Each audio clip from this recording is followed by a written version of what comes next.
The following is a fan-based discussion. All properties discussed are property of Toei Inc., Bandai, Hasbro, and Subaru Productions. Been a while since we've done one of these. It's very true, and we're actually getting to a point where we can actually do another one for both Rider and Sentai at some point. You're right. You're absolutely right. Because it's going to be a while before we end up getting to the next one. Yeah, before we end up getting to Zeo and Ryu Soldier, respectively. Yeah. That's going to be a weird one. A very weird one, because it feels like these past couple years have just moved by so fast in terms of those shows. But this time, we're doing Ultraman. Yes, we are doing the Neo Generation Ultras. I'm legitimately so happy to be talking about Ultraman again. It's been too long. It has been. Because you texted me earlier this week. You're like, I got an idea for an Ultraman video. I was like, finally. Oh, it's been too long. But yes, this time we're doing a sort of decade in review, but we're doing a Heisei era Phase 2 in review. Yep. With Ultraman Ginga through Rube. I don't want to talk about the first one, but we have to. The first two, really. Let's go ahead and talk about Ginga and Ginga S. Well, they're the same show. More or less. I think they're a little more different than that because I said this in our review and I will say it again. Ginga feels like a J-drama that a crowbar was used to just shove forcefully into a Toku show. Yeah. I feel like this would have been better if they just took out the Ultraman stuff. If you took Ultraman and the monsters and everything out of this, you still have a show that could feasibly work. Also, the premise, and I can say this because it's just been so long, this premise feels exceptionally weak. It's set in an abandoned high school. It's an abandoned high school where in this sleepy little town that's in the countryside, this kid goes home after a long time. Hikaru, he goes home after a long time, and he finds amiibos that he's able to use to turn into Ultraman. Pre-amiibos. They were pre-amiibo.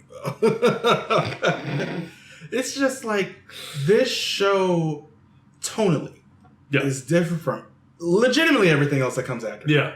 Because it doesn't feel like this is what it wanted to be. And it feels like it has a little bit of an identity crisis because you have this coming home drama where he's reconnecting with his childhood friends and his childhood love interest. And there's like also the high school teacher and some other adults who just live at the school. Yeah, who seem to live at the school because that seems to be the only place anything takes place. That and the shrine and the woods. A lot of things in the woods. Yeah.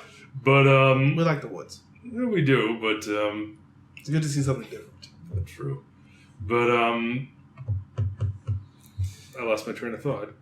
Sorry. It's just Ginga makes you do that. All right. We have these like classic Toku power of friendship elements that seem to be at odds with fighting giant monsters. Yep. And it feels weird saying that because I said classic Toku elements, but they just don't feel like they should go together in this case. They don't. Like at all, really. Usually it's peanut butter and chocolate. This is like peanut butter and peach jelly. No, this is more like almond butter and white chocolate. I'm trying to think of those flavors. So am I. They don't work. Well, that's this show. And for all I know, they taste amazing together. Let me know in the comments if you ever have. But it's like something about this show is keeping it from just being anywhere near good because a lot of it just seems really boring and/or forced and/or really boring. Don't like a lot of people that I've seen like really talk about this show just straight up don't like the cast. They're not great. No, they're not great. They're not great actors. Not all of them at any rate. And it was weird. A lot of them don't have a lot to do. There's that one friend of his that pilots the other giant robot who feels like he's introduced out of nowhere. He does. Like, thinking back on this show, I don't remember the episode where he came in. It was just like, oh, boom, here he is, a friend. He's a giant robot, and now they're friends. Also, conflict in this show seemed forced. Yeah. They had to have monsters because the show was called Ultraman. Yeah, it wasn't called Hikaru Goes Home, which is what it should have been. It like the entire show just felt weirdly extremely forced, and I'm just sitting here watching this like I don't know. Go away. That was basically how I felt watching this show. But then we move on to Ginga S. Ginga S, which is not as bad. It's more of a traditional show. Yeah. We have Hikaru has left to join Alien Prevention Organization du jour, whatever it was called in this. And Sawa from Build is in this before she became a brainwashed spy the second time.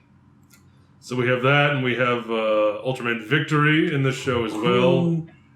Weirdly enough, I feel like this show, even though it was really more about him and his story, he really should have been the main Ultra that they had going on because he was more compelling than Hikaru. I think so too. I think you had because he's from this other society that comes from deep in the earth. Yeah, and there's a classic Ultraman monster that is their guardian deity, kind of like a King Caesar Godzilla situation with them. Or a Mothra situation with them as well. I think that'd be a better analogy. But the story felt like it needed to happen, unlike in regular Ginga where it's just activity. Because Hikaru is the only real returning character that we get. He's the only one who's actually because the love interest comes back at the end of the show for an episode. For one episode, for the last episode. But other than that, it's just him fighting monsters. And Sho is just kind of there as a rival for a little bit. And then they become frenemies. And eventually friends. But yeah. It's just watching him is just so much more interesting. It's more interesting because we've already seen Hikaru's story. Yeah. We've already seen Hikaru's story and we know how boring it was and how totally at odds it was with its own material. Yeah. And then we have Sho, who is already coming from a fantastical place. This ancient society that comes from deep in the earth. They live in a realm that's covered in crystals and visually it's stunning. And visually it's interesting. There's some cool lore there, but they chose to make Hikaru the main character instead. Because the show was still named Ginga. Yeah, it's and then of course, coming onto this, we had to talk about Ultraman Victory proper. Yeah. Which is his show, but since it was a series of shorts. It was a series of shorts, and I don't remember much about it. You shouldn't. He gets that other powered up form, which is cool, but it's other than that, we get a fusion form. Yeah. Oh yeah. But it's other than that, we don't really end up getting a lot from Victory as a show, just because it was so bloody short. Yeah. But honestly, I was grateful for that. A problem that we had with Kyoryu's Brave. But I wouldn't say that was a problem with Kyoryu's Brave. Well, there were a plethora of things, but that was one of them. It made it over faster. I was okay with that. But it's Ginga S, obviously they're going to be in one contained story, more or less. But neither one of the shows are really all that compelling to watch. Really, if you're going to watch either one of them, just watch Ginga S. It's much more of a comprehensive, interesting story to follow, unlike Ginga, where it seems thing happened. Yep. End. Pretty much. Moving on to X. One of my favorites. Same. I adore this show. This show was great. The characters were all good. They were fun to follow. They were all really well acted. The show had strong writing. It had good action. It had good... the suits were good. It was it had a good story. It had two of my favorite episodes in all of Ultra.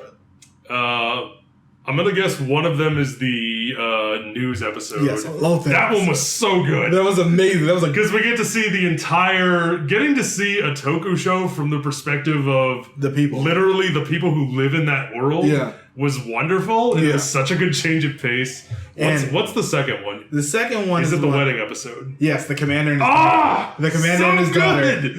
That was the shadow boxing. Yes, the shadow boxing and the ending. The ending of that episode where his daughter, he misses the wedding, but his daughter still comes to let him walk her down the aisle. So, such a great emotional moment. Two of my favorite episodes in this one show. And you could tell that coming off of Ginga S, it was all right.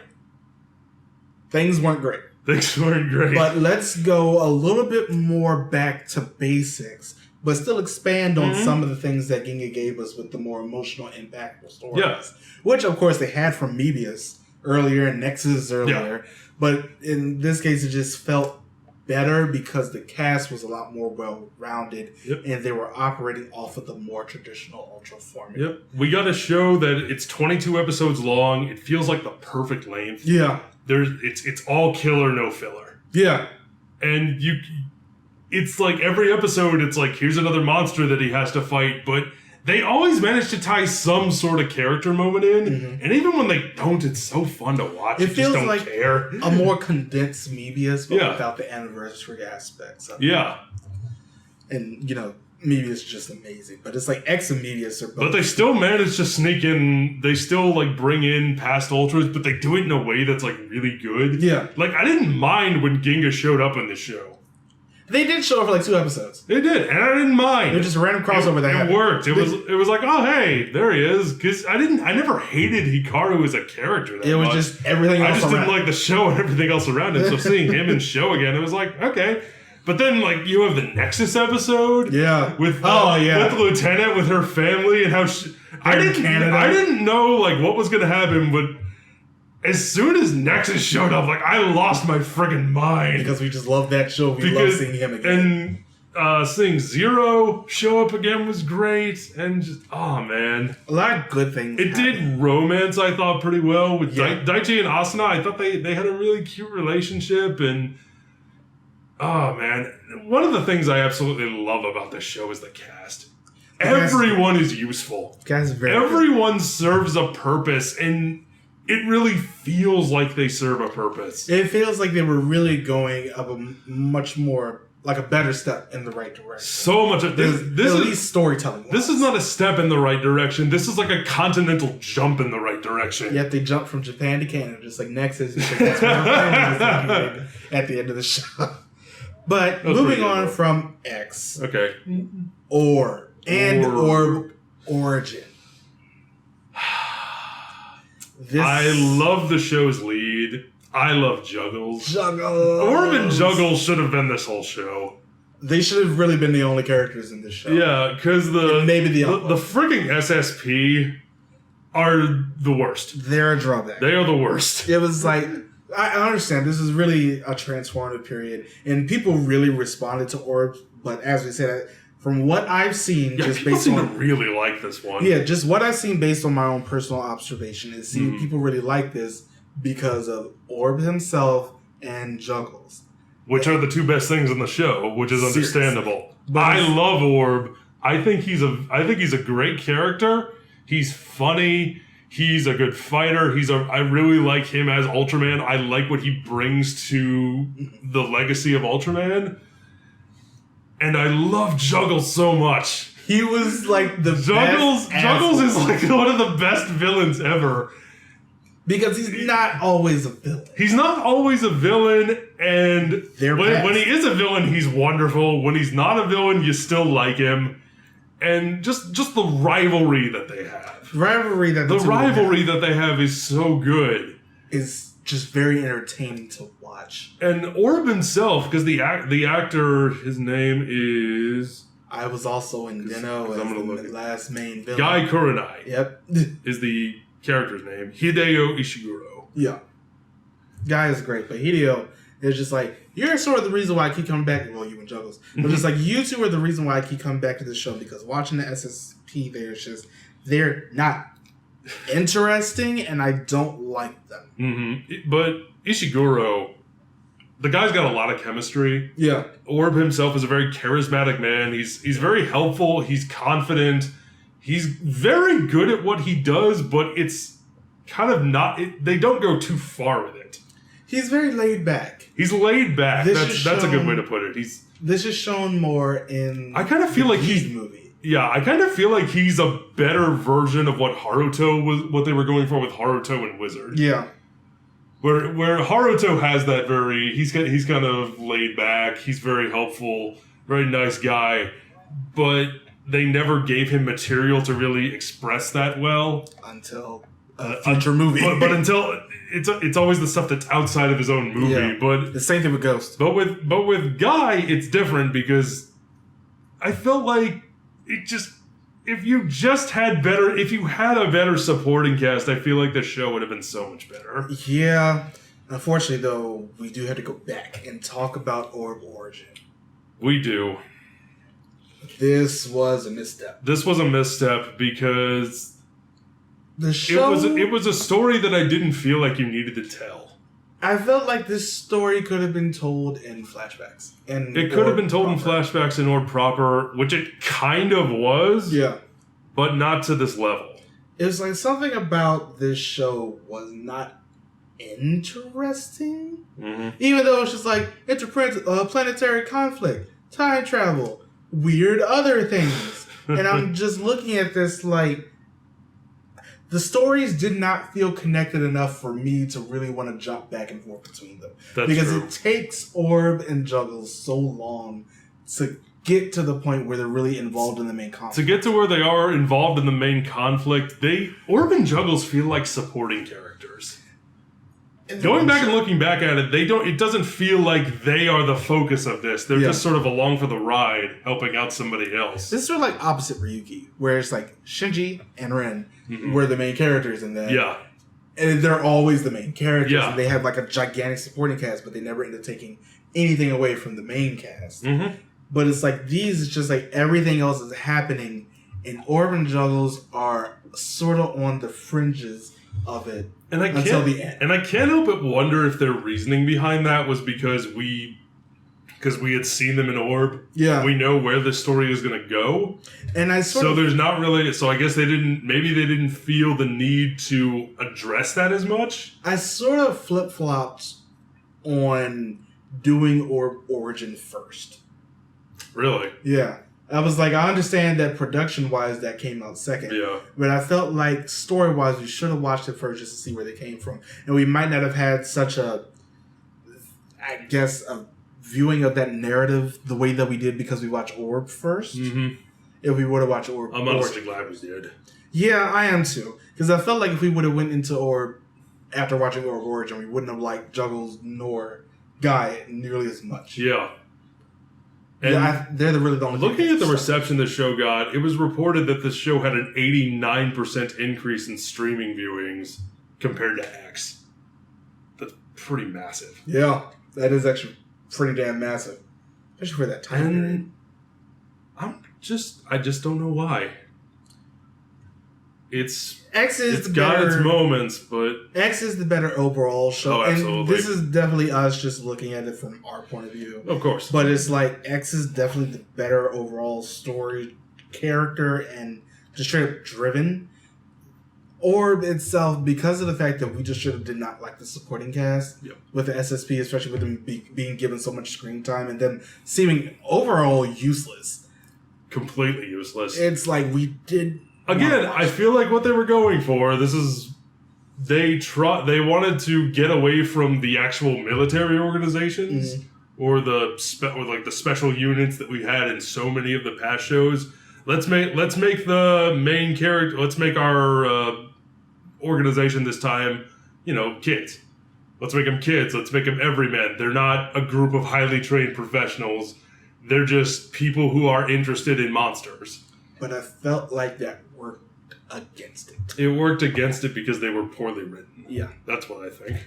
Now, before we get into the next one, we had to talk about a couple of movies. Okay. We had to talk about the 2 Zero movies. All right. Before we get into G. So we have Mega Monster Battle, Galaxy Legends the movie, and Ultraman and Revenge of Belial. And the reason I'm doing this is because story. Yes. That movie, Mega Monster Battle is still the best Toku movie I've ever seen. And we talked about it in our review because we watched it right before we actually reviewed it. And that movie was glorious. Mm-hmm. It was compelling. Everything was fun to watch. It's just like, this movie went It had amazing action. Yeah. It had stakes. It had stakes. It had great characters. It had a great villain. It had just so much Toku greatness crammed into this movie. Like, of course, my previous favorite Toku movie was 199. Yeah, same. But then this movie happened. Then this movie happened, then it was like, oh, okay. There's always a bigger fish. Because I severely enjoyed this movie. Oh, God, yes. Being introduced to Zero, where he was so much more of a cocky bastard. And, like, him being But punished. for the story, it worked. And, like, yeah, him being punished for that. Then meeting Belial as a villain, where he was just so threatening. That opening scene where he just just wrecks shop on everyone, where that one Ultra betrays the squadron and lets him out, and he's like, no, but I helped you. He's like, I know, murder. Good for you. And stab. Yeah. Stab. I'm just like, watching this movie was just Ultraman Taro using his power to contain their that energy source from destroying the planet of light. And I'm sitting here like, oh man. The original Ultraman being a freaking wrestler and just like body slamming monsters. That fight on the monster graveyard. In the monster graveyard where you have classic Ultras. I think it was like the original Ultraman. I think it was Jack and Seven as well were there. And they're just... And Zero just wrecking shop, body slamming people, throwing monsters around. L shots are going everywhere. I was thinking like, this movie is like the epitome of Toku right here. It's so much fun. This is the best of what it has to offer, especially in terms of movies, because so many Toku movies are bad. Yeah, like so many of them are story. So many of them are just inconsequential and bad. This is an introduction to Zero. He's such a pivotal character going forward in so many shows. It's introduction to Belial, who's such a pivotal character going forward in so many. It introduces us to Ultra King. Yeah. I can't remember if he appeared in anything prior to this, but this was my introduction to him for sure. Yeah. Probably yours as well. Yeah. And how he goes forward, seeing him later in the Geed movie, where that like he gets paid off later. There's so much in this. Belial is huge going forward, and this is where we get introduced to him. And he's introduced in the best way you possibly could do it. This movie is so good. In probably one of the worst ways you could possibly do it. Oh man, I remember The Revenge of Belial. That day when we watched this movie, we reviewed it, and we were like we were riding the biggest emotional high because this movie was so dang good. And then we got to Revenge of Belial. Oh my goodness. It was. This is how you do a 180. This was a letdown. Yeah. It was like, let's get these people together to form a big group and try to fight Belial. And like, yeah, there are some cool scenes, especially with Mirror Master. Mirror Man. But I'm just like... Some okay scenes. You got the actor who played the actor who played Geed, I believe, was in this movie. He shows up a lot. As like the little kid, as the kid. Yeah. That was him, I think. He shows up a couple times. They make fun of that. I might be completely wrong, but I think that was him. It's just like, these people show up and they're great and stuff, but this movie felt just like bad guy, stop bad guy. Where it's like, the Mega Monster Battle. That's what Mega Monster Battle was as well. It was just executed so much better. I feel like in the Revenge of Belial movie, it's the fact that the stakes seem lessened. Because with the introduction of Belial at the beginning of Mega Monster Battle, where it's just like he just wrecked everybody, and Zero needed help to actually beat him at the end of the movie. But it's like in this one, the whole thing focused so much on Zero. It's like there was no way for him to lose. And I think that's the thing that sort of turned me on to this movie. I understand where you're coming from, because I've noticed with you that's a big problem with stories. You personally need to have your hero struggle more. Yeah. There needs to be that lingering doubt of can they? That doesn't bother me too much.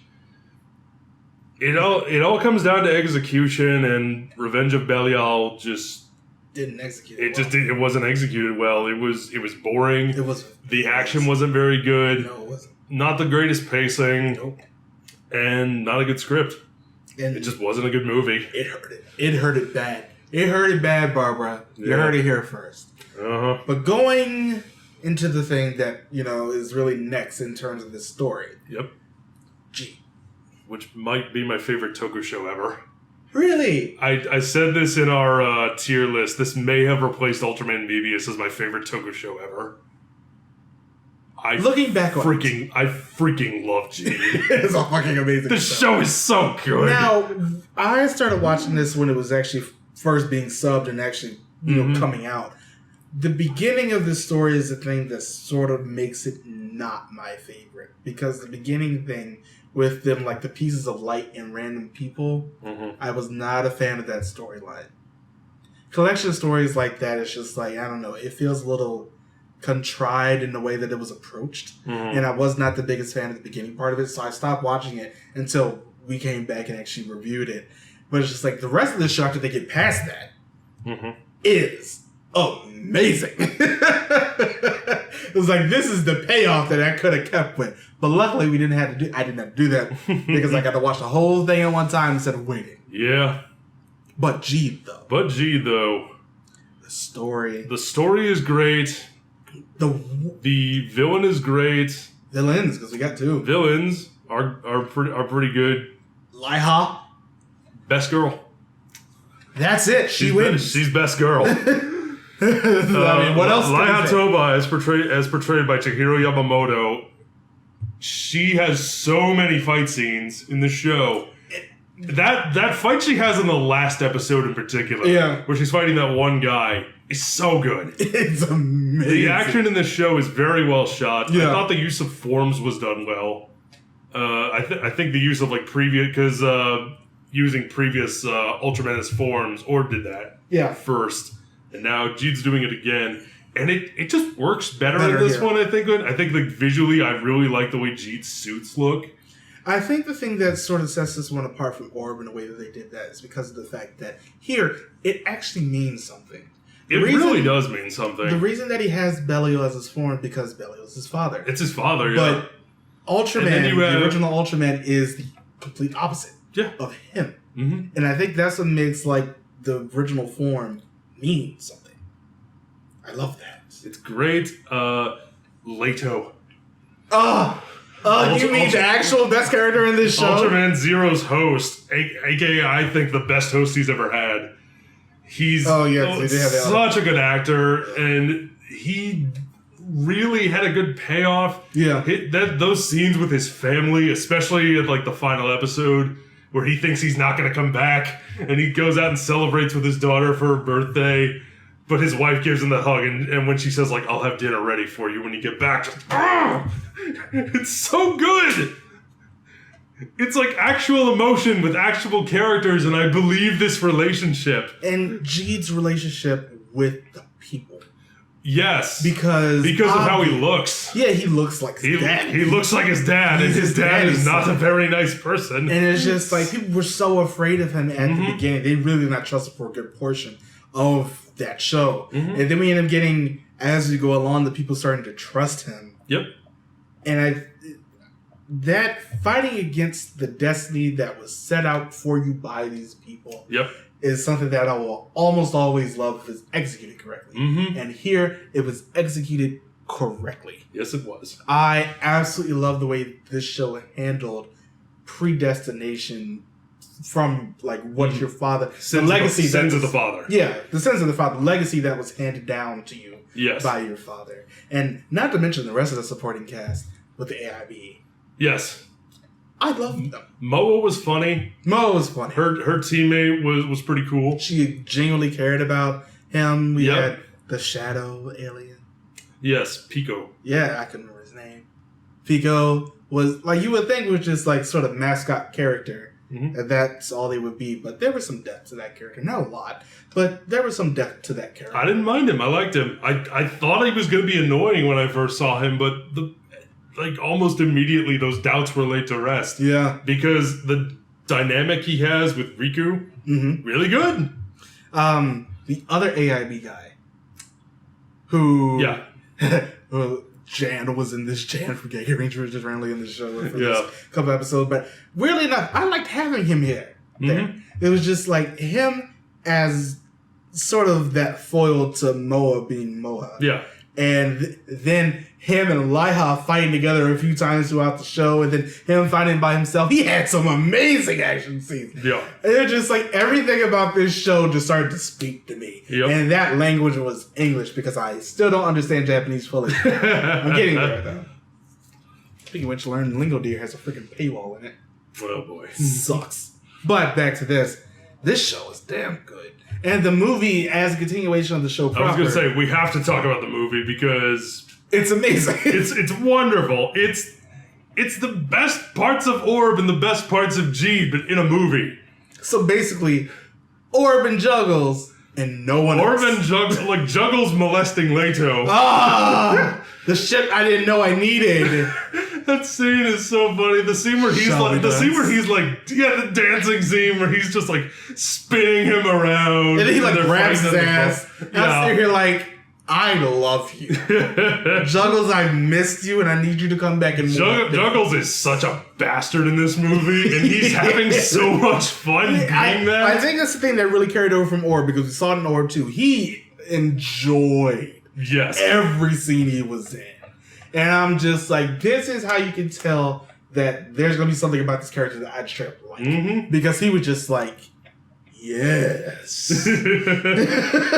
Doesn't have a bad story. It changes up the scenery in a lovely way because we're in a tropical island. We get these lovely like sweeping landscape shots, gorgeous beaches. Okinawa 1 to 2.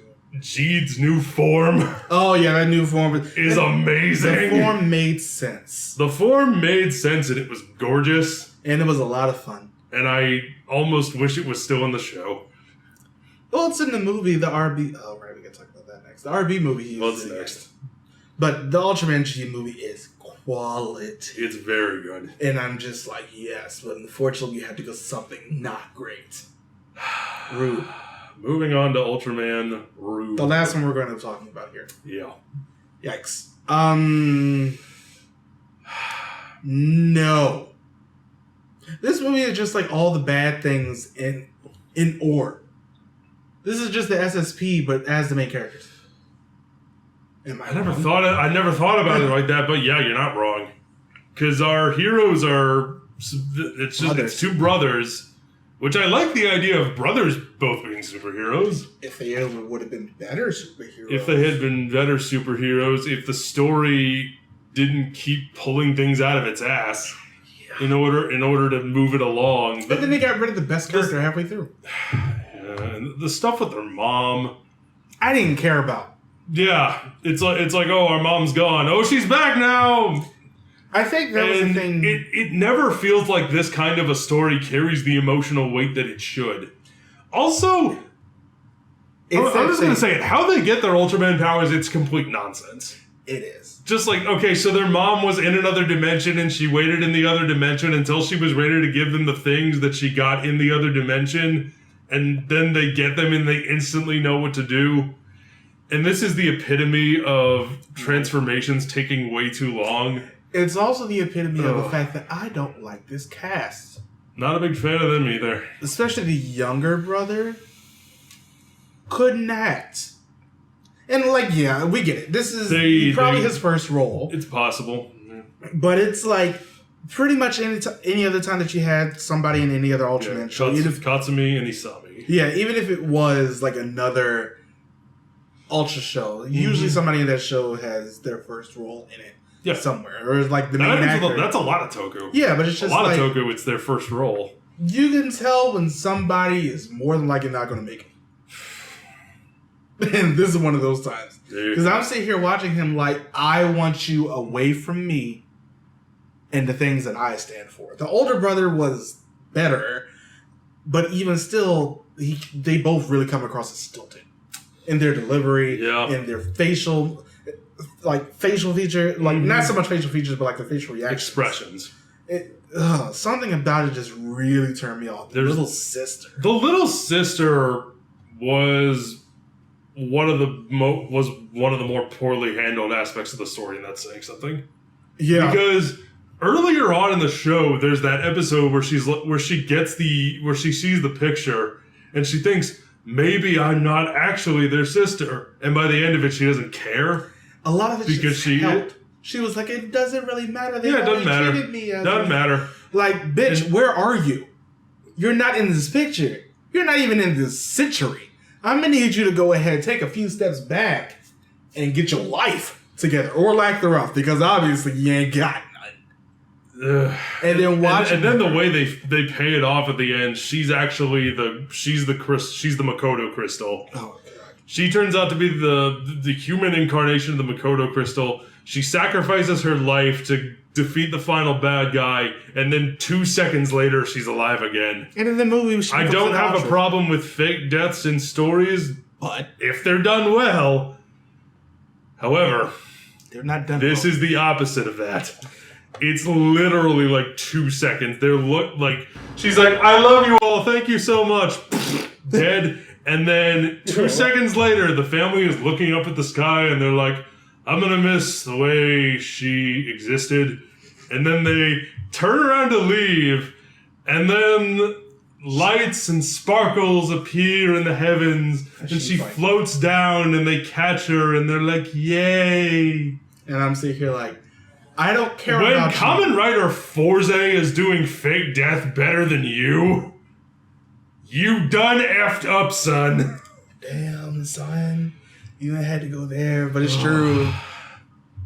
And they got rid of the best character halfway through the show. Eisen ate that scenery like he just could not get enough. Yeah. And it was so much fun watching him just do things. Yeah. And then he was gone. And they replaced him with the poor man's eye robot S. I don't like her. Pretty much any other character in the show besides Eisen, I was just not a fan of. Yeah, because Eisen was, let's take the guy from O's, but we'll make him actually the villain. And give him just a little bit of juggles in there. A little bit of juggles thrown in there, and it's so outlandish that it almost worked. I feel like it actually did work. For you more so than me, but like it's so outlandish and so tonally different from everything else that's going on in the show. It almost worked for me, but then yeah, like they get rid of him. Turns out it was a purple fart the whole time. God, that was dumb. The ending of the era didn't. The ending and the beginning of the era are definitely not as good as what happens in the middle of it. No. And that makes me sad. In my everything. I mean, obviously, you should end up watching these shows and make your own opinions of them. But you gotta understand. But I would honestly, the only ones I would really recommend are X, Geed, the movie of Geed, and Monster Battle.